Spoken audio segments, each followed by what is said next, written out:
Dubai has been very pro-innovation. And how do you see the number of tourists coming here? By 2028, there will be 3 million visitors only for Ras Al Khaimah. Even the best of destinations like Europe are facing these massive heat waves come summer. In Dubai, actually, honestly, you don't feel the summer. Dubai pampers you. That's right. Dubai truly pampers you. You get spoiled in Dubai. You get used to certain standards. And then you look for those standards outside, but it's very hard or it's almost impossible. Welcome to another episode of Dubai Uncovered. For the people who are joining us for the first time, this is a show for people who are planning to visit Dubai and for people living in the city who want to explore the city. Let's face it, Dubai is growing rapidly. And this podcast helps you in uncovering Dubai.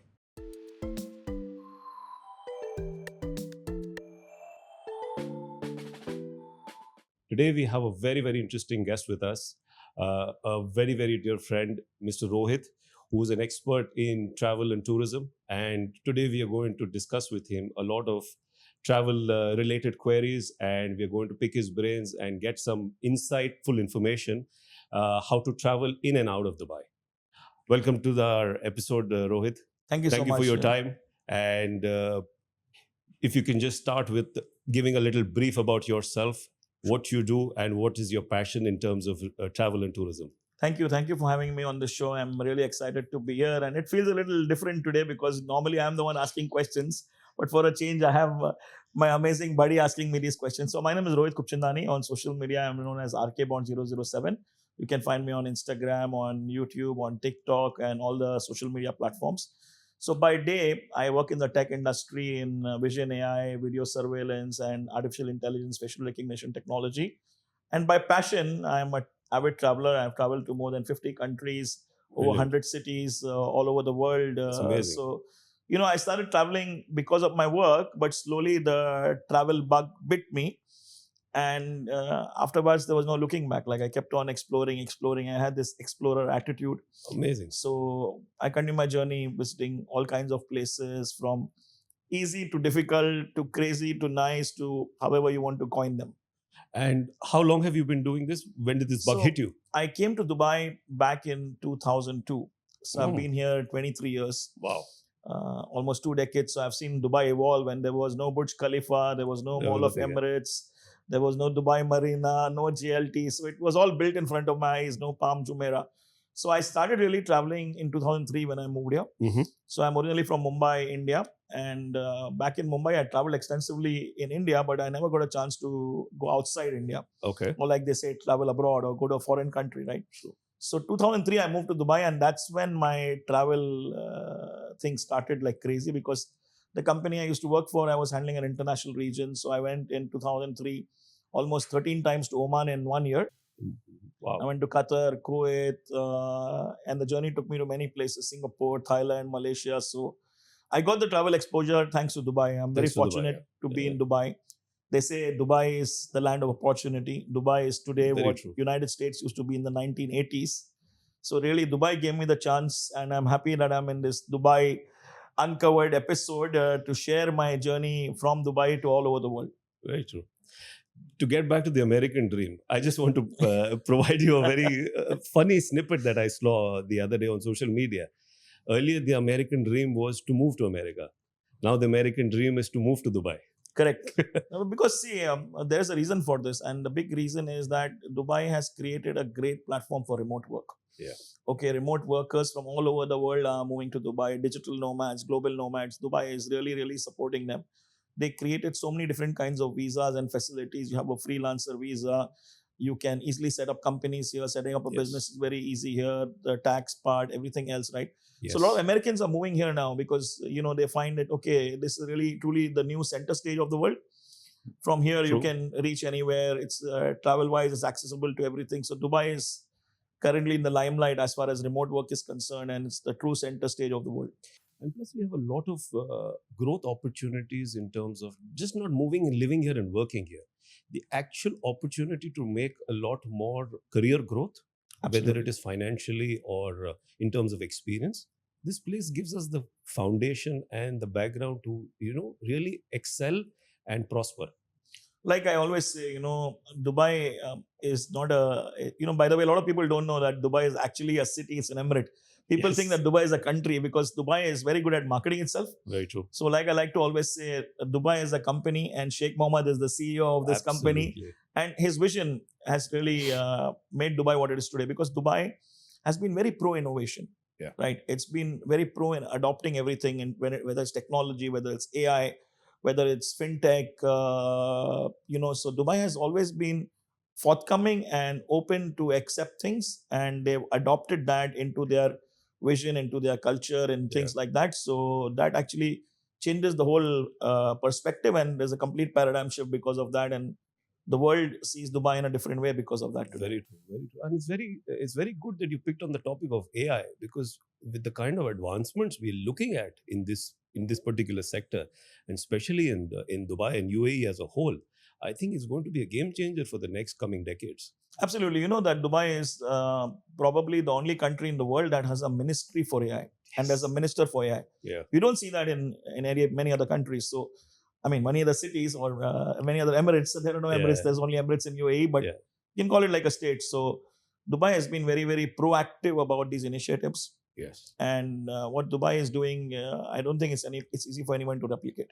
Very true. Very It's true. a kind of a great example that they're setting for the world. Very true.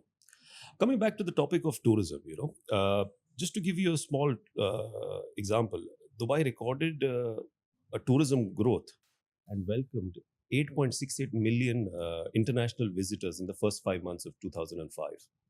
Uh, that was a 7% year-on-year increase from 2024. How do you see that panning out, and how do you see the number of tourists coming here increase? Because the overall target for the city and for the government is Dubai to be the most visited city, or as far as tourism is concerned. So Right. how do you see that panning out in the So future? look, this growth is fueled by a lot of things. The growth is fueled by a lot of global events coming to Dubai, Yes. right? So, and because when these events happen, not only the people who are exhibiting, like for example, if there is an exhibition happening in the World Trade Center, there are probably 1,000 exhibitors. Yeah. Each stand will have like 4, 5, 6 people. So that's already 6,000 people. And more than 60-70% are coming from outside because they have country pavilions like UK pavilion or Yeah. US pavilion or China or Taiwan. Those people come here. They bring their people here. Right. And then there are visitors. So combine, and the visitors traveling from all over because there are certain very specialized exhibitions that happen which attract people from the region, from Saudi, from Oman, from Qatar, from Kuwait, Turkey. People are coming here Yep. to visit these exhibitions. So that's one way. And also leading events. Okay, whether it's cricket or it's concerts or it's the sports events which happen here, football. A lot Yep. of these events also attract a lot of people visiting this place, right? And tourism is also fueled by the attractions that Dubai is bringing into the region, right? Museum Yeah. of the Future is a classic example. Right. It's a futuristic thing which people come here to see. And all the theme parks that is happening in and around Dubai as well, even in the neighboring Emirates, right? So Warner Brothers coming here, the Walt Disney theme park coming here, and things like that. So that also makes it very attractive for the regional people to bring their families here and Mhm. explore different, tourist destinations within Dubai and outside Dubai and nearby. And not only Dubai, but I have seen, and actually I was also doing some research recently for a different reason. So apparently, the casino is coming in Yes, Russell Ras Al Khaimah Khaimah. in 2027. It's Yep. going to be functional. Now, the Russell Khaimah airport is undergoing a full expansion plan. Yes. They expect that by 2028, there will be 3 million visitors only for Russell Khaimah, just for Russell Wow. Khaimah, Wow. right? It's a 4.5 billion dirham expansion project for the airport just to be able to cater to that Handle that. capacity, right? Yeah. So yeah. you can imagine with all this club together with Dubai and all the neighborhood attractions and with what RAC is doing right now. So this number is only going to grow. It's going to get exponentially bigger and bigger and bigger, and no one can change that. Change It's that, bound to yeah. happen. It's going to happen. It's for sure. So apart from the casino, which caters to a specific audience, yeah, what do you think is going to happen within Dubai's tourism landscape, which will cater to a lot of families? Because here now we are hearing a lot of things in terms of visa issues for a lot of people traveling to America and Europe. European consulates are booked up to September in terms of visa appointments. America is booked up to 2027, but I last checked. Yeah. So how do you see that changing the dynamics for Dubai's tourism landscape, wherein so many activities are coming in?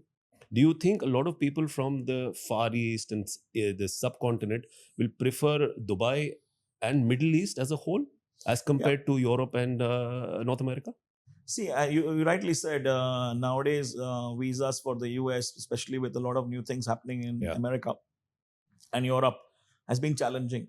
It's been difficult to get appointments. It's been taking long, and there has been a lot of articles which you will find if you Google about the visa rejection rates, Yes. especially from the European countries, right? Yeah. Yeah. And people are having a different outlook about it because the embassies are getting millions of dollars, Dollars. Yeah. which is being, it's like for visa rejections, right? Exactly. But I don't think that's really the idea. It's just that the scrutiny has been tighter, it's been stricter. Yeah. And in the midst of all that, Dubai has made it very easy to get a visa. Now there's multiple entry visas.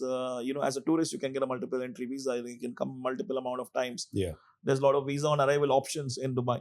So definitely, with what's going on in the whole landscape of visas worldwide, Dubai is a very attractive destination for a lot of tourists because the visa is much more easier than either getting a Schengen visa or an American visa. Yeah. You get the visa easily, and we have best of the world here, right?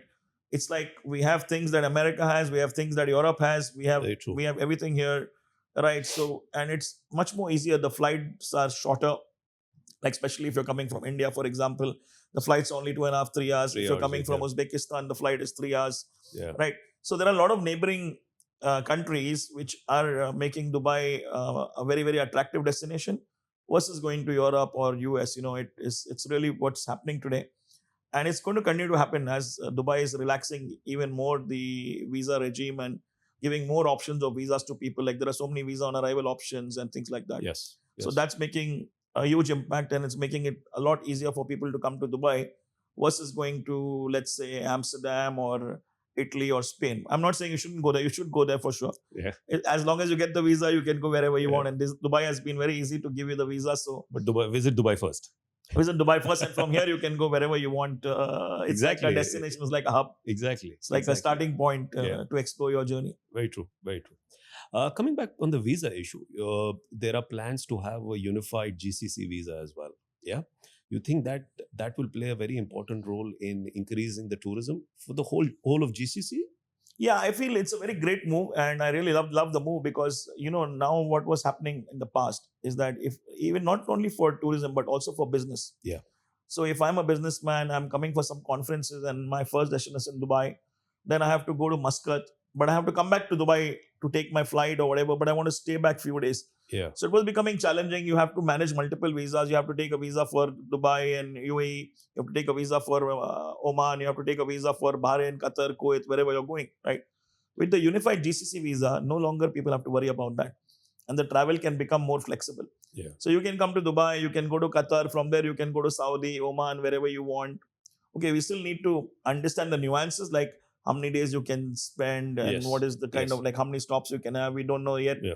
That'll unfold slowly. Yeah. But I think it will ease out and make it convenient for a lot of people when they are able to actually club their travels rather than having to go back and forth and worry about managing too many visas. So obviously it will boost tourism not only for Dubai but for the neighboring GCC countries also.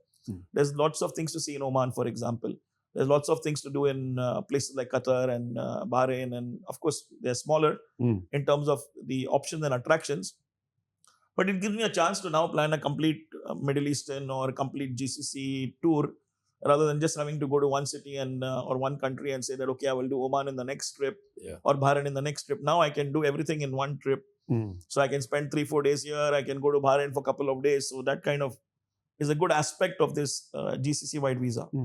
Don't you think that will also open up a lot of cruise tourism opportunities? Absolutely, because cruises will take advantage of that. Yeah. Today there are cruises which start from here, they go to Abu Dhabi and they go to Muscat and things like that. Yeah. Right. Of course, they will be able to expand now because they will be able to add Qatar there. They will be able to add Kuwait there if they want to add that. So I think cruise industry and the landscape of that will change tremendously because they will try to take advantage of this program and see how they can fit in their itinerary based on this new visa regime which is coming up.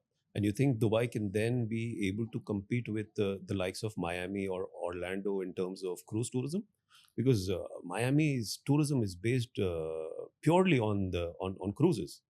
Right. So, I mean, it's still early days. Mm. Tourism is definitely going to boost for Dubai and for the neighboring GCC countries, but reaching where Miami is today when it comes to cruise tourism, Yeah. there's a lot to catch up. It's not just the visas. There is, see, it's popular there, and the way it is there is also because of the neighboring countries. Mm. Like they go a lot to Mexico, they go a lot to Bahamas. Bahamas, Yeah. a lot of the Caribbean islands and stuff like that. So there is a lot of island attractions Mm. for those cruise lines which are there, right? Okay. Okay. So I don't believe overnight you can reach that or you can create that, but I'm sure there is a vision Mm. for the other GCC neighboring countries to make their destinations more attractive. To like Saudi is doing a lot now. Oh. Saudi is doing a lot for tourism. It's trying to attract tourists in many way, right? But to reach that stage, still you need time. You need It's time. not going to happen overnight. I think it's a lot of effort required to reach at that level, especially for the cruise industry For the and cruise the industry. kind of attractions that are there in that neighborhood. Okay. So according to your experience, yeah, what do you think is required from the government in order to push the cruise tourism and create Dubai as a hub for cruise tourism? I think development of a lot of the neighborhood islands, they're already doing it. They already know it. Yeah. Look, they are 50 years ahead of what we know and what we think. Right? Yeah. They started developing Sadyat Island. They started bringing Yes. attractions there. You have the Louvre there, and Yeah. now you have a lot of other things coming up. The Guggenheim Museum is coming up, right? Yes. So they are on that path. They know that they want to do this, but how much time it takes, we don't know because we don't know the insights of what the governments are doing. Mm. And with Saudi also working on Alula and other projects, Yes. Line and Neom and things like that, right? I think the more attractions they build, and there's a lot of potential to build these small islands in the region, right? That will help in boosting that. Mm. To what level they can build it. Even Russell Kema, casino is just kind of the icon there, but around the casino, there's a lot of There's entertainment. a lot there. of development. There's lots of shows, there's lots of attractions, Yes. indoor activities, outdoor activities coming up in that complex, right? So as the attractions increase, obviously the tourism will boost, and it's already boosting. It's already on its way uphill, Mm. right? So, but yeah, I'm sure the governments are taking a lot of initiative, and they will probably take more initiatives to make it more attractive for, like few years back, maybe 10 years back, you never heard a cruise over here or a cruise going from Dubai to Oman or Qatar or Exactly. wherever, right? Yep. That's changed. It's That's getting changed. there, and it's going to evolve slowly. But it's more so of a winter cruise tourism destination rather than the summer. You think that can become a year-round destination? So one of the or an challenges we activity? have here is the climate, Yeah. and I know there's lots of initiatives to make it bearable. Like right now, you see there's fewer people in Dubai, a lot of people on vacation because of Yes. the heat wave, right? Yep. But hopefully, over the years, they will find solutions to make some common areas temperature controlled. There are projects already underway where there will be temperature controlled projects. So even in the summer, you can enjoy those locations. Hmm. It will be like semi-enclosed and things like that. So, but yeah, as you know, the global warming and the weather changes will occur. Things will change. Things will Naturally, for a lot of people, still summer is not the best time to be here. Yeah. Right, but hopefully that evolves over a few years. As residents, we live here and we don't. We have to. We're used to it for so We are many used years. to it. Yeah. Right, but as tourists, sometimes that's kind of a choice they need to make, right? Yeah. But a lot of people want that weather. A lot of people want the summer. A lot of people escape, especially from UK and Europe Yes. and very, very cold countries. They want to come here for that 5 days a week to actually soak in that sun, to enjoy that sun, to enjoy the heat, to be able to explore beaches and other attractions in that kind of weather. So Yeah. there is an audience for that. There's a market for that. There is people for that as well. But Mm. by and large, to get a very big audience there or a very big tourist crowd there, it probably requires some acclimatization to temperature and True. temperature control initiatives, which the government is already working on, I believe. True. You know, coming back to the climate, yeah, what I've seen over the past couple of years is that even the best of destinations like Europe are facing these massive heat waves come summer. You know, and honestly, they don't have the infrastructure to tolerate that kind of heat. Yeah, don't you think in that perspective, Dubai is a far better destination in the summers, looking at the infrastructure that we have already built in place. Yeah, Absolutely. See, in Dubai, actually, honestly, you don't feel the summers. It's just that exactly. the lifestyle changes. Yeah, Okay, you are not doing more al fresco dining or outdoor stuff. You're doing yeah, more indoor stuff. But even true. like during a day, a normal individual would spend maybe 5 or 10 minutes. Like, when you come out of your hotel, you hail a taxi because everything is air conditioned here, right? When you enter a building from the elevator lobby, which is not there in Europe or any other Yeah, countries, even the bus shelters are air conditioned here. yes, So the planning that has gone behind it and the infrastructure that has been created is also to make it conducive during summer months. Okay. But the only thing is that you shift your focus. Instead of staying outdoors, you stay indoors indoors. mostly. Yeah, Right. Because that's the period when you don't want to be that much outdoors. But otherwise, you're good to be outdoors, say post September, October, November, when it starts it cooling gets down. Right. comfortable after that. So I'm with you on that thought that Dubai has great infrastructure, even considering the climate situation here, and they are always innovating and trying to do more to make it more Yeah, conducive. yeah. Very well said. Valid point. Have you had any memorable or surprising moments while exploring Dubai that stand out for you? Oh, there's a lot since I've been Yeah. here for so many years now, 23 years. Every moment, sometimes you have surprises, sometimes things stand out. Yeah.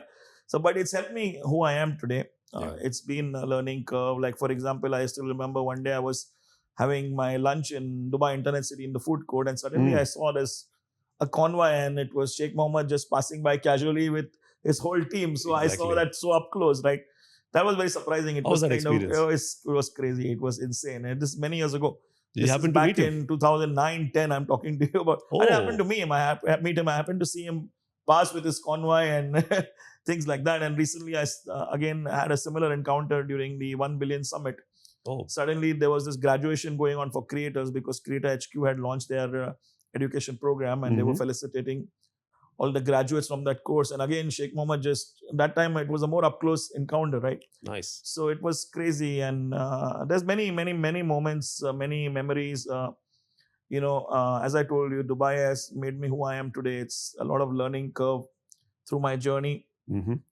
and full of memories and surprises through the year. This is just a couple of incidents I've told you, but every month, every year, there is something new happening, Something new something happening. different happening. So that's what I love about Dubai, because Dubai tends to surprise you all the time. It tends to blow your mind all the time. Exactly. You personally for me, even if I'm out of Dubai for like a week, 10 days, when you come back, you say, wow, Yeah. this city is No, that a feeling class apart.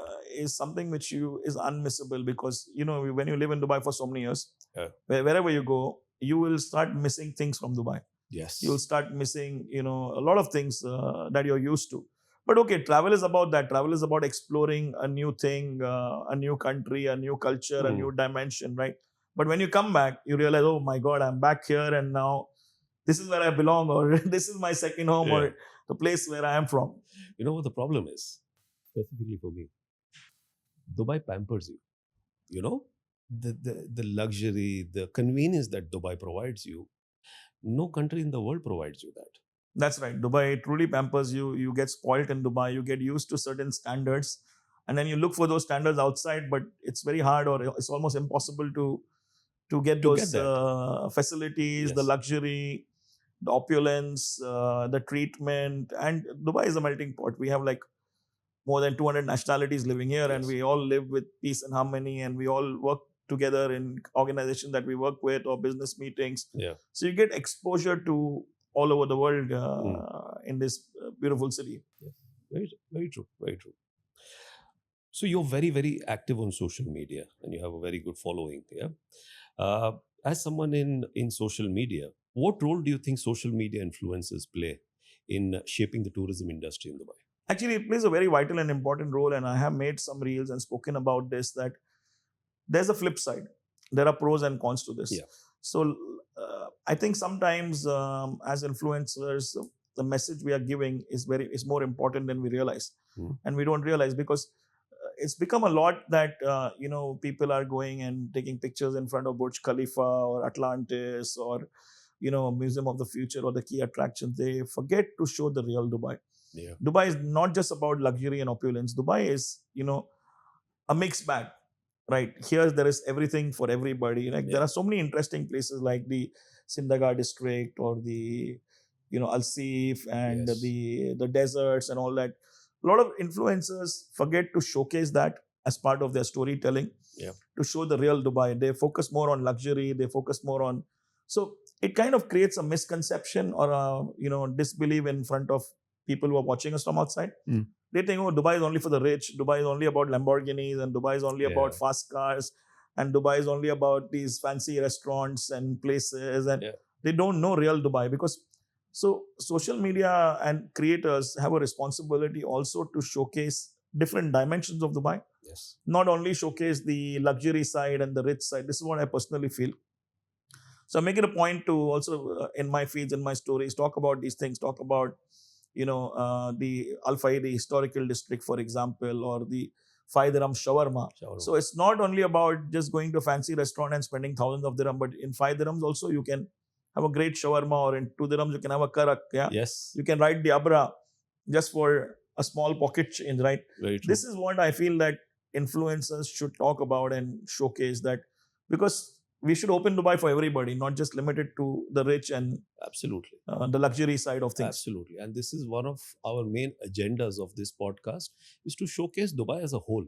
Not just the luxury element, the Palm Jumeirahs and the Atlantis and the Lamborghinis, like you said, it's all about how the 4 million population out here lives, works, and what is it for the international audience when they come here and they want to explore Dubai. Yeah. Yes, of course, you explore your Palm Jumeirahs, your Of course. downtowns and marinas. Yeah, but there is a lot in the city apart from that as well. Right. That is what our agenda is on this podcast, to showcase Dubai as a whole and see how beautiful the city is, what a great place it is to live, and it is it is a decadal opportunity in my opinion, that when people are moving here, they can build careers, they can build lifestyles for generations to come, not just a 3-year time horizon. What we are essentially what we were learned earlier, that you come here with a small mindset of 2 to 3 years and maybe then go to Europe or North America. No, I think that has changed now. Dubai is a place where you can call home. Absolutely. Look, when I came here, I didn't know what my plan was. I came here just to explore the place. It was back in 2002. Then I took up my first job. I never realized that I'm going to end up staying here so many years. And I think all of us go through this curve, right? Everyone. When we come here, we have a short-term vision, but when we start living here and we start getting used to the lifestyle here and the culture here and the people here, and we start enjoying it, then our mindset and perception changes. Then we end up being here for 20 years, 30 years, 40 years, 50 years. Exactly. I know a lot of people who have moved on also, like people who have migrated to Australia, Canada, or places like that. But I also know people who migrated from here to Canada, spent a few years and came back. Exactly. That's kind of a very common trend, and which we have seen happening. Just to give an example, we're seeing that trend a lot, not only from Canada, even from Europe, even from Australia. Yeah. We're seeing a lot of people move back to Dubai because, see, there are inherent fundamental flaws within those countries, whether you call them social flaws, whether you call them financial flaws, political flaws. I don't want to be too political on this podcast. Yeah, but there are certain flaws, and people prefer Dubai and UAE as a country because we have the freedom to do what we want as long as we are in the right side of the law. Absolutely. As simple as that. Absolutely. So I think there's one important aspect to all of this. Like from my experience and from what I've seen, people who move to these countries, they also come back here for one very, very big reason: safety. Yes. No other country can offer the level of safety that Dubai offers, right? And that's kind of a big thing, because when you go to, I don't want to take any names, but a lot of countries are not very safe. And for women to go out after 10 p.m., it's kind of, they have to think 100 times. Yeah. But here, she can walk with her old jewelry at 3, 4 a.m. and she won't be bothered. And the systems are in place to cater to any challenges. Yeah. Even if you forget your wallet or your mobile phone in a taxi, you will get it back in few hours maybe. You and I had those faced that. experiences, huh? Yeah, I have my own experience. Recently, like 3-4 months ago, I left my wallet by mistake in a hurry in the cab, and with a lot of money in it. And I called RTA, and within 6 hours, I got it back. Wow. Yeah, 6 hours, huh? Within 6 hours, yeah. It was insane. It was amazing. how they managed the whole process and how smooth it was. But that's Dubai for people who don't know Dubai. Exactly. Which country in the world will you be able to give an example like that, wherein It's impossible. you've forgotten something which is your fault and you've got it back Yeah. within 6 hours? Yeah. It's crazy amazing. You don't see that happening anywhere else in the world. And I know, like, some of the guests on my podcast spoke about, like, he was in a train and he just closed his eyes and his GoPro was hanging there, and when he woke up, It was it gone. was gone. Yeah, the same thing happened to one of my friends. Yeah, he was in one of the cities in Europe. I don't want to name the city. This is also Europe, and I didn't name Yeah, the city for the same yeah. reason. He had an infant in a pram. He was sitting in a cafe. His phone was on the table. Yeah, he just moved to attend to his infant, and when he turned back, his phone was gone. Yeah, so there is a flip side to what you just said. Yeah. Now this is where you mentioned Dubai spoils us, pampers us, and things Exactly. like that. So we become sometimes careless. Sometimes when we are in Europe or some other country, we don't realize we can't deal with our phone the way we deal with it in Dubai or leave it somewhere. And we tend to do that. And then people remind us, hey, you've got to be careful with your phone and keep your phone in your pocket. Don't hold it in your hand. Yes. Like, it's even dangerous sometimes in some of these countries to walk with your phone in your hand. You can't even walk with it can't because even do somebody that. might just come with a bike or take your phone and go Yep. away. And it happens a lot. It So the happens a lot. safety aspect is the biggest plus aspect of this part of the world, which you can't find anywhere else. I mean, there's so many times, at least for me, I've reserved table just by keeping my phone. I think Yeah, you can do that, yeah. All of us have done that out Yeah. here, living in this. Like, especially when you go to a food court and it's a busy food court, right? And you want to book a table there, you spot a table, just keep your phone there, Exactly. and you want to bring your order. Exactly. And no one was going to take that area No, because they know, okay, this guy's sitting here or whatever. We've had so many reels on that as well. Yeah, a lot of influencers are leaving things and making reels about it, that how safe is Dubai. Exactly. So coming back, what do you think are the new attractions that are coming up in Dubai this year and next year, maybe, that our audience can keep a note of that and maybe try and explore those opportunities when they travel here? Right. So recently, of course, One Zabil, the luxury hotel, has come up, which is attracting a lot of people. And Jumeirah came up with Marsa Al Arab, which is also one of the hot places right now. Yeah. In fact, sometimes to get into Marsa Al Arab, it takes almost an hour. Yes. Because of the queue. Because of the queue. Queue building, and there are some very good, interesting, fancy restaurants there. But also, they actually reorganized the historical district, and there's lots of good places to go there. And there's always new places springing up in Dubai. Of course, Museum of the Future has been one of the most recent, very, very attractive destinations for a lot of people. It's also become a very big spot to hang out and just to look at the place. But the creek is coming. The new tallest building is going to be in the creek, which is not exactly a residential building, but it's a structure.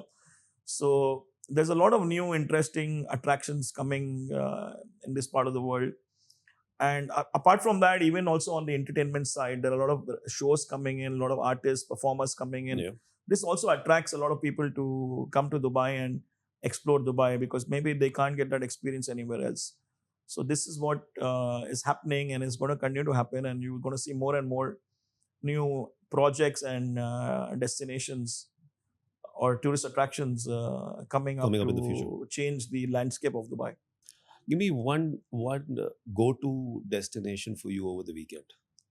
Oh, Let there's me a lot. deviate a bit. This is the hard part of living in Dubai. And living in Dubai, you can't really choose that, because obviously you have friends and they want to do something and you want to do I something. want one that Rohit loves, that he'll recommend his friends, that this is what we want to do over the I weekend. like to explore new restaurants because I'm a bit of foodie. So I like to try some new restaurant that's come up, some new kind of cuisine, something different, whether it's, Latin American or something exotic. So it's hard to pick one, but usually I try to explore something new that I've not seen, just to get the experience of it. Some restaurant that you've been to over the last maybe a month that really... Last few months I went to Coco Lounge, which is brand new. I think you saw Andrew Tate's video there, but I had gone there before that. Okay. Before it became so famous huh? because of Andrew Tate.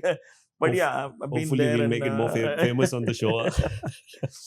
And I like another Latin American restaurant in DIFC, Amazonico. I don't know if you've been there. It's got great vibes.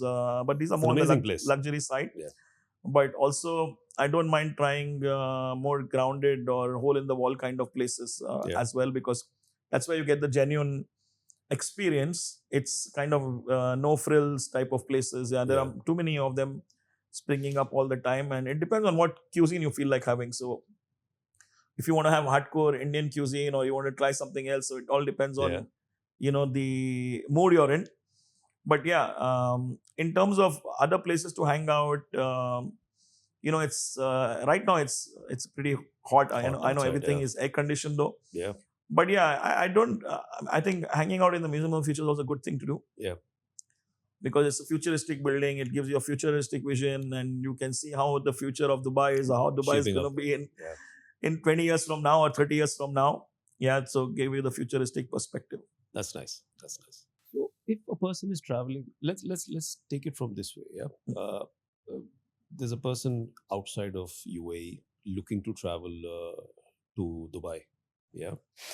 Now, what I believe is Dubai is no longer a 4 hour or a 2 day destination. Absolutely not. You need, if you want to explore the whole city within a reasonable time, in my opinion, you need about 7 days minimum. Right. Yeah. Within that 7 days, what do you think should be the must-go destinations a person Certainly. needs to visit? So a good Dubai itinerary based on 5 to 7 days is that I would suggest one night you spend in a very luxury property that you can afford. Yeah. Something like an Atlantis, which gives you a water park, and so you can get like a whole day there, spend the day there. One day you should definitely go for a desert safari. Mhm. Of course, depending on Weather weather permitting. permits. Yeah. So whether desert safari is definitely something you should explore.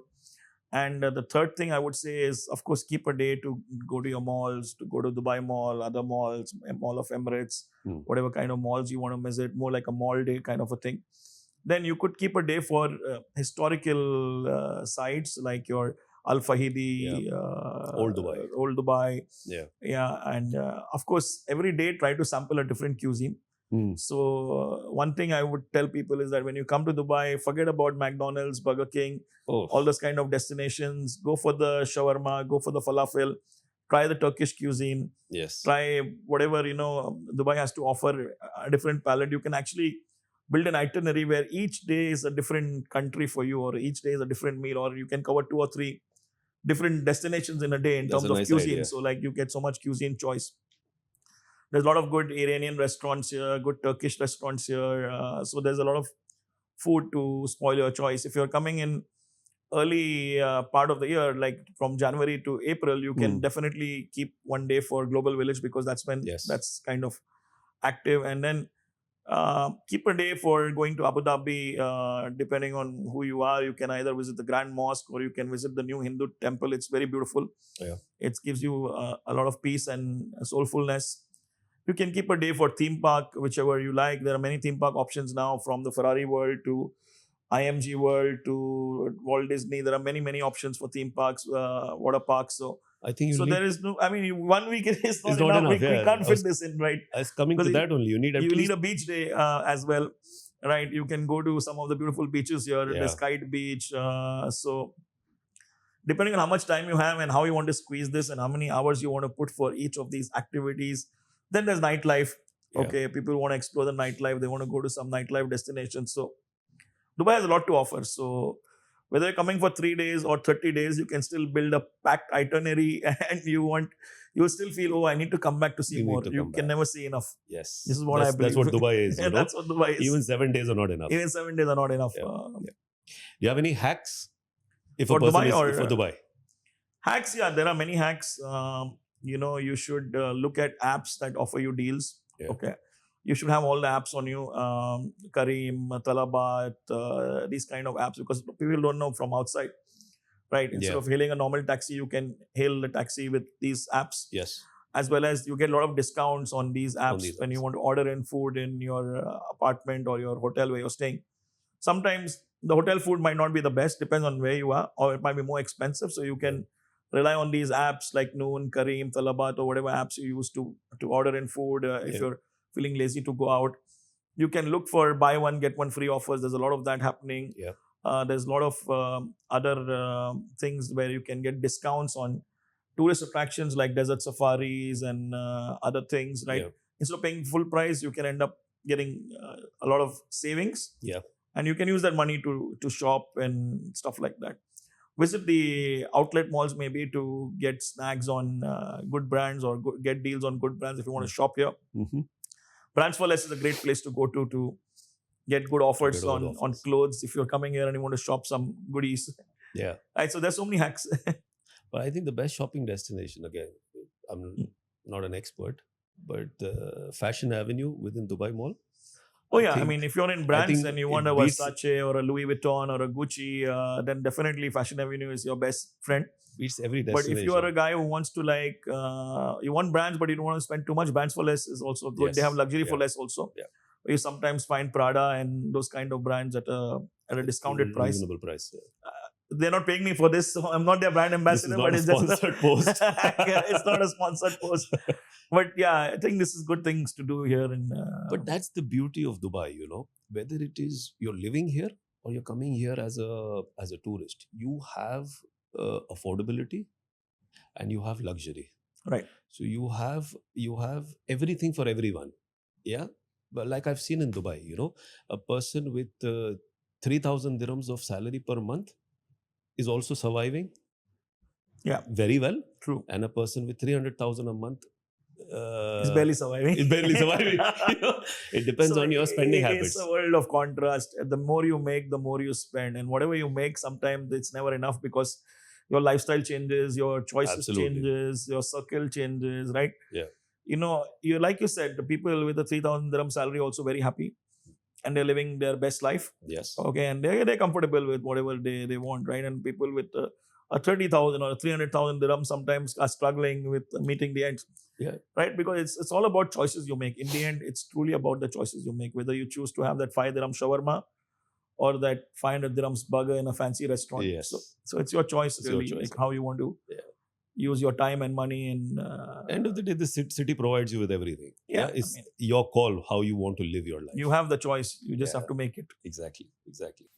Your top 3 recommendations. Now we'll drift a little towards the cultural part of the city. Okay. Yeah. Your top 3 recommendations for first-time visitors Mhm. to truly experience Dubai's culture beyond your usual tourist spots. Okay, definitely Old Dubai is on that list. Yes. In Old Dubai, you have the you have the Shindaga historical district and you have the Al Faidi historical district. Yeah. You should definitely, depending on who you are, you can try either a shawarma or a falafel roll if you're vegetarian. Falafel roll is a good thing to do as part of that number one recommendation. Sorry, I'm cutting you here. No worries. Give me your best falafel restaurant. Oh wow, there are so many, but there is like sometimes I don't look at these names, especially in Bardubai, because there are like so many of them on the street there. Yeah. But there is one which is in Dera for the shawarma, especially the spicy shawarma. That name doesn't come to my mind, but it is where in the Nef area where Okay. the HSBC bank is Yeah, there in the yeah. corner. There is one Iranian place. They make some really amazing shawarma. Mm-hmm. And if you want to go to a fancy place, like people who want to spend more money and get the best experience of good Lebanese food, then there Yeah. is Al Beiruti, which is a few branches. There's Amazing one on food. Sheikh Zayed Road. Yeah. There's one in Dubai Hills Mall. Dubai Hills Mall. Yeah, so they are really, really amazing. They kind of innovated it a bit compared to the traditional stuff, but they are amazing. If you are on a higher notch of budget, you can try that and experience that. They have great Lebanese cuisine. Anything you try, from shawarma rolls to shawarma plates to falafels to you name it, to fatoush, tabbouleh. I think that's the go-to lunch for a lot of us. Huh? Yeah, it's Especially while you're amazing. going from meeting to meeting. I think if you want to quickly grab something. There are a lot of places. There's Alo Beirut and all that, but I think this is kind of slightly differentiator there. Yes. It's kind of little bit new age, Fast food kind of destination. Yeah. So I think this is good. There's for the three ideas. One is, of course, the local experience. Yeah.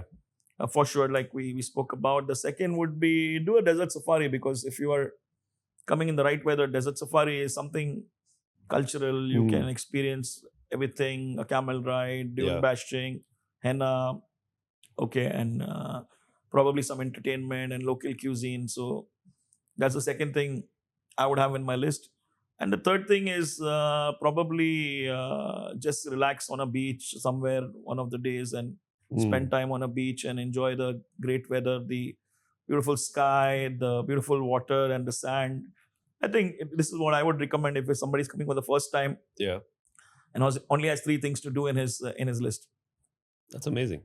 Any hidden gems in terms of hotels and neighborhoods? Neighborhoods, see, it all depends on why you're coming here for. If you're coming for So tourism or you're coming for exactly. business or see and where you're coming from. Like for a lot of Indians, they prefer Bardubai and Karama area because they have a lot of eateries in Yes. that A area. lot of family also A living in that lot area of for them. family Yeah. also, but a lot of Europeans they prefer Dubai Marina because it's Yes. closer to the beach.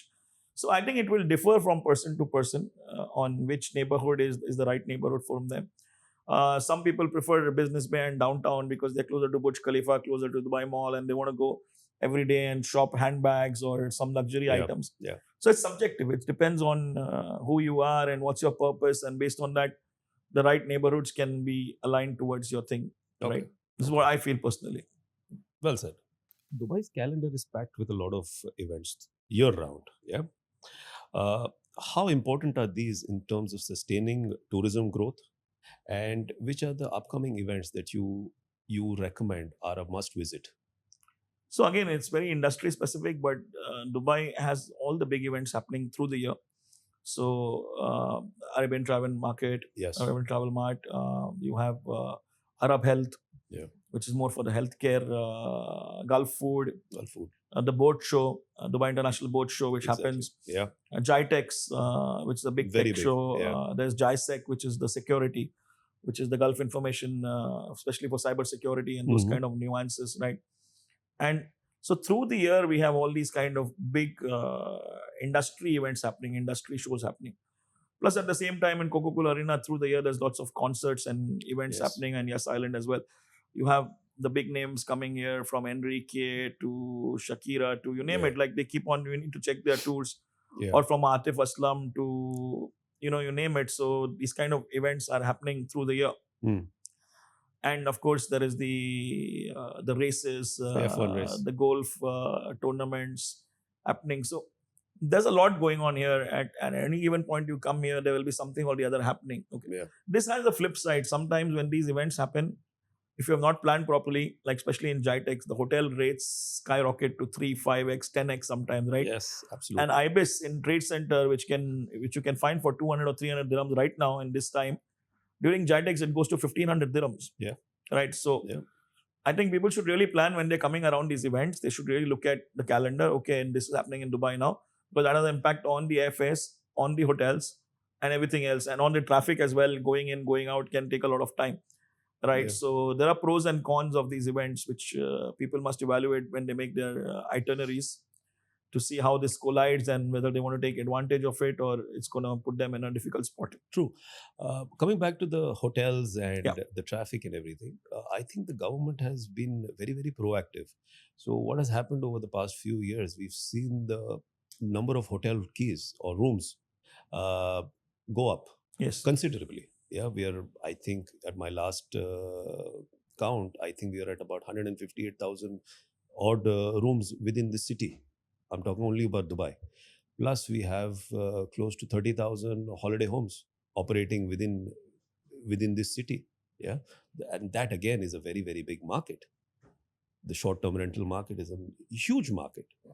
Do you think this city requires more supply in terms of hotel rooms and the short-term rental apartments, or do you think we are at a point that we can manage the demand with the supply? So I don't have real insight in the tourism numbers and the expected traffic, but I know that the Department of Tourism closely looks at these numbers. Yes. They look at what is the expected traffic and what is the availability, and they also do make some makeshift arrangements. But having said that, that's only one part. Yeah. The other part is there are still a lot of developers and hotel chains investing in this market. So whether we like it or not, the numbers will keep climbing up. The rooms will become more. There will be more supply available, Yeah. more inventory available, because there are many projects which are under its way. They're Yes. almost constructed or being constructed, right? But even then, meeting the demands, there is always this challenge, because when these big events happen, there are these spikes of Yeah. people coming in, and then they go down, they come up, they go down. So these spikes will always be there. So there's no real answer to this question, in the sense that whether they should create more accommodation or not, but it's bound to happen anyways, whether we like it or not. Now, Russell Kema is going to create Massive opportunity. massive opportunities, and Yeah. massive number of rooms will be available, right? So this is kind of the evolution based on demand, which We've seen in our holiday homes business that the market has kind of evolved. During the winters and during the season from maybe October to April, you were seeing a lot of customers who are looking for short stays. Yeah, but come May, the market completely changes. You're seeing a lot of demand from long-term renters, which is your a month and above. Yeah. do you think that is because of the impact on the price? Because in the peak season, Definitely. the prices are very high, so affordability becomes a question. But come May, the prices start tapering down. So people who are planning to be here long term, especially remote workers and Yeah. digital nomads and global nomads who want to spend 2-3 months at a stretch, they probably choose those months just to, because it suits their price points. Definitely. How do you see the Dubai balancing its image of being a luxury destination with accessibility for different types of travelers? I think there's already a lot of initiatives on that note. Yeah. Okay, and a lot of it is about the creating the awareness. Right, people should be aware that Dubai is not just for luxury, like we spoke about it a little bit. It's Yeah. not only your Dubai Mall or Burj Khalifa and all that, but there are these other parts of Dubai, like the Desert Safari, like the Shindaga district or the Al Fairi historical district, that people can explore and get the true cultural experience. Old Dubai, all those kind of Mina Bazaar, those kind of areas, those need to be highlighted a little bit more. But yeah, it's probably also a responsibility for the social media influencers and creators Yes. to speak More about those. more about authentic and genuine cultural experiences, rather than only the glitz and the glamour that the social media shows you. Mhm. It's also on people to do research when they travel, right? It's kind of like you should research, you should look up at things to do in Dubai, which are off the grid and they are not the typical touristy things. One thing I realize, when a lot of us travel, we rely a lot on Google reviews or what friends tell us or Yes. what we see on Instagram. But rather, I feel that when you come, you should approach your friends to do more local and authentic experiences rather than doing the touristy things. Mm.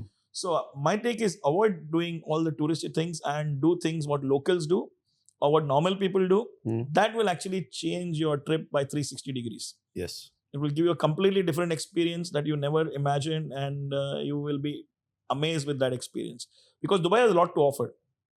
So I always say, exploring Dubai is not on what you see or what you believe, but it's in your hands. You can change your experience. It's completely up to you.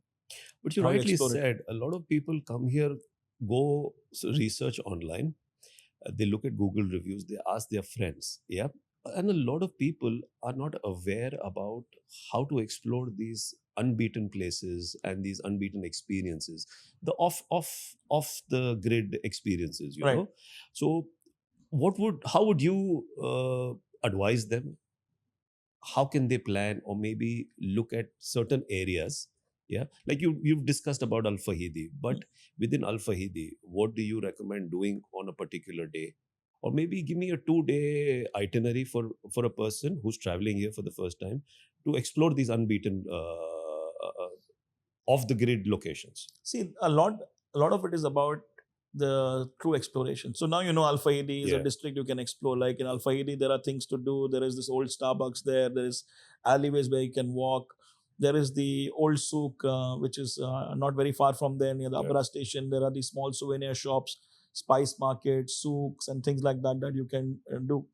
Right. But I think a lot of it is by traveling by foot. Okay. So a lot of time what happens is when we come into a new city, we are mostly sitting in our car in Ubers or taxis and doing that, moving around the places. But if we rather walk, we can explore things that we didn't imagine. So a lot of it should be that you should not have a plan. Sometimes you have a basic plan, but keep some open areas to just walk around and explore around. new things and nuances, because Otherwise, if you're going to go by the book, you're never going to be able to explore the real city or the City. real vibe or the real DNA Yeah. of the place, right? Yeah. So that's what I believe. Walk on foot and ask some local people that where can I have a shawarma or a falafel, things like that, Mm. because there's lots to do, but provided you're willing to, not follow an itinerary and just go off the path and do things. I've also noticed one thing, which a lot of travelers feel that Dubai is a place wherein you need to compulsorily have a car or a taxi to move around, which according to me is totally untrue. The public transport, especially for the tourist destinations, if somebody wants to explore, is phenomenal. You have the metro, you have Abras, you have a lot of connectivity within different destinations. Yeah. Yeah, it's extremely efficient. Like you're coming as a tourist, let's say you're staying in a hotel in Sheikh Zayed Road, maybe you Yeah. chose that for whatever reason. You can take the metro from the World Trade Center, get down in Barjuman, come out of the mall, walk the street, go into the old Dubai area. Yeah. You can take Abra from there and move towards Dera. So you're right. The connectivity is amazing. Mm. You don't have to always depend on taxis or Ubers or Kareems. Obviously, sometimes you don't have a choice. You have to do that. But you can still have a combination of this with the foot travel and the local transport and the public transport and explore this. And okay, like for a lot of people, stepping in the metro for the first time is also an experience Yes. because they probably have been in Have other an metros, experience. but that's also a check in your list. Oh, I've been in the Dubai metro, I've been Yeah. to Dubai Mall, and I've done this and I've done that. It's more about having that checklist checked off. And a lot of travelers love using the metro system out here. Huh? I've had those personal experiences where a lot of travelers have actually said that we look forward to traveling by the metro out here. Absolutely. Yeah. As local residents, maybe we don't do that much, but Yeah. for travelers, it's an interesting thing. It's to an do. interesting thing. Rohit, if somebody's, for example, looking to travel from Dubai, yeah, which is the best destination that you recommend to them? From Dubai, if you want to travel outside into a different country, Yeah. I think Uzbekistan is one of the best destinations to travel. Wow. It's only 3 hours from here. Mhm. It was not open for tourism for a long time, so Yeah. it's fairly new tourist destination. It's like going to a fairy tale. There's beautiful mosques, madrasas. There's great food. It's very affordable. Mhm. You can eat a lot of meat at a very cost-effective way if you're a meat lover. Yeah. But even the people are nice. There's good tea, good culture, good things to do. So if you're going from Dubai Mhm. to Uzbekistan, it's like only 3 hours to Tashkent. And that's, I think, a great recommendation. And for people from Dubai, if you're from Dubai, visas on arrival. So you don't Brilliant. need a visa. Just go, get your visa, have a great time, enjoy the sights, enjoy the food, and it's very affordable at the same time. And which are the best months to travel to Uzbekistan? So some months it can be very cold, but during the summer the weather is pretty much like Dubai, so it's very hot. So I don't recommend going in like this time In this now, time of the like year. in June, July, August. But I think from October it gets better. But you need to watch out for those months where it gets very cold because it can go to like -20 in certain months. So Wow. avoid those months unless you want to get that European cold chill feel. Yeah. That's a different vibe. You can do that if you want to really see the snow. There's a lot of nice snow places there as well. Is So it? Yeah. it's pretty good. And how many days would you recommend? Minimum 5 days, I think, is good. Mm-hmm. At least 5 days if you can do more, because from Tashkent you can do Samarkand, you can do Bukhara, you can do a lot of other cities in the neighborhood, Okay. and every one has its own nuance and its own beauty to enjoy. That's nice. That's nice. Is there any hack people can use if they're traveling from Dubai to other countries? So No? one thing I always say to my friends, a lot of people ask me this question: don't take dirhams to change your money, carry dollars. Okay. Why? Because when you will if you're in Uzbekistan, for example, or Morocco, wherever you go, if there you try to change dirhams, you lose a lot of money. And if you try to buy that currency here, again, you don't get the best rates. Yes. So bring dollars with you, because dollar is pegged to the dirham. Dollar and dirham is 3.65. Yes. And with the dollar, you can get the best deal for your money, and don't exchange them at the airport and go into the city and, always change the money there. And the other thing people should do is try to get an eSIM. International roaming eSIM, Yeah. because you need data nowadays. You need to post on Absolutely. Instagram. You need to do stuff. Yeah. So prior to going, just get an eSIM with an unlimited data plan. That will come in very handy. Brilliant. Brilliant. So carry dollars and purchase an eSIM before you travel. Yeah, purchase a travel eSIM. Yeah. That gives you unlimited data. Mm. That will make you sorted. Brilliant. Okay, now this is a question that I think a lot of audience would want to understand from you. If somebody would want to plan a world tour, for example, yeah, which are the cities that you recommend Great within question. within different continents? Yeah. Okay, So we are looking at the whole world as our oyster right now. Yeah. awesome. So we plan it accordingly. So What would you recommend? definitely, if you want to plan around the world trip, yeah. Yeah. So there are a few places you must cover. So of course you're covering every continent, right? So Middle East, of course, Dubai, UAE Yeah. has to be on your list, and you should add some other exotic destinations in Middle East. You can add, let's say, Lebanon. Of course, depending on what's going The on at that situation time of there, the yeah. year, you can add Jordan in Middle East, Asia. Of course, I would say go to Thailand, go to Singapore, go to Malaysia, go to Indonesia, go to India, go to like these countries which have got great culture to offer, Yeah. right? Australia should be on your list. It's definitely one of the places to add to your world tour. Mm. Of course, United States, North America, many destinations in North America. Add places like Colombia, add places like Panama, add a little bit of the South American countries, Mexico. If you can add Peru, it's great because Machu Picchu is kind of in everybody's bucket list. Yeah. So this is what you would add in the Northern American sector, and then in Central Asia, you can add places like Uzbekistan, Kazakhstan, Mm. Russia, as well as part of the thing. And definitely Africa is a very important continent. So East Africa, for sure, Kenya. It's Yeah. great. It's amazing, the safari. North Africa, you must add North Africa to your trip. It's a very, very important place and very, very big melting culture pot. So sorry, melting pot of cultures. So Morocco and I would say Algeria. Mm. Algeria, I know it's very difficult to get visas, but Morocco definitely you can add. Egypt, you must see the pyramids. But I don't know if you know, Star Alliance Mm. actually offers you around the world ticket. So you Okay. can buy one single trip, Mm. which can give you access to 85 countries. You can 85 countries, but you can't fly on the 85 countries. Okay. I think you can choose like 12 from the 85. Mm-hmm. So it's got a mileage limit. You start from whichever destination and you end in whichever destination. And it covers all the 12 airlines that the Star Alliance has got. And they've got some great airlines. They've got Singapore Airlines. Mm. They've got Air India in it. So Star Alliance has a good coverage of airlines, which is there. And Yeah. it only costs $5,000. In See- $5,000, you can get a ticket which can take you around the world, and you can visit all the top destinations that you want. I think the mileage coverage is almost 30,000 miles. 30,000 Almost miles. 30,000 miles. So I don't have the exact number, but you Mhm. can look it up. You can look up Star Alliance around the world ticket, and that can help you in an affordable cost to go really across the world. Amazing. So if you had to plan something like that, and given a choice that you can visit 10 cities in the world, Yeah. within that Star Alliance ticket for $5,000, which would those 10 So, cities be? if I start from Dubai, I'll probably go to somewhere in the Middle East initially. Yeah. Then I will go to Africa and North Africa, and then from there to Europe. We Mm. missed Europe, so Europe, there's a lot of places you can go to for sure. Yeah. France, Italy, Spain. Spain, I would definitely say it should be in your around the world List. itinerary. Yeah. But I think 12 destinations around the world, it can be done. It's not difficult, but you'll have to give away a lot of places. Exclude a lot of good places as well. Yeah, that's right. That's Okay. right. That's right. Fair point. Let's go on to our next segment, which is the quick fire.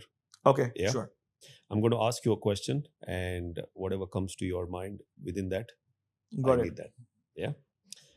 Favorite local food spot? Favorite local food? What? Okay, Lebanese, then it's Al Beiruti.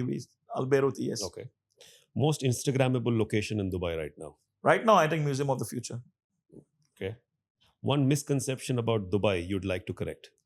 Dubai is not only for the rich, it's for everybody. So come here and enjoy Dubai no matter who you are. Well said. Well said. Favorite airlines to travel with? Emirates Airlines, of course. Amazing. It's our regional airline here. Favorite city apart from Dubai? Right now, I would say it's Casablanca. Casablanca. Yeah. A nice Been choice. going there a lot for work, so it's Nice tending to choice. become my favorite city. Nice choice. What's your favorite nationality apart from yours? Can I take two names, or I just Go ahead. I think Moroccans and Uzbekis. Okay. They're Nice. currently my favorite nationalities. Yeah, you're tilting a lot towards Uzbekistan. Huh? Yes, I am. Rohit, thank you for your time. I really appreciate you removing time and guiding us with your travel tips. And hopefully, we can bring you again on the show and get more advice from you.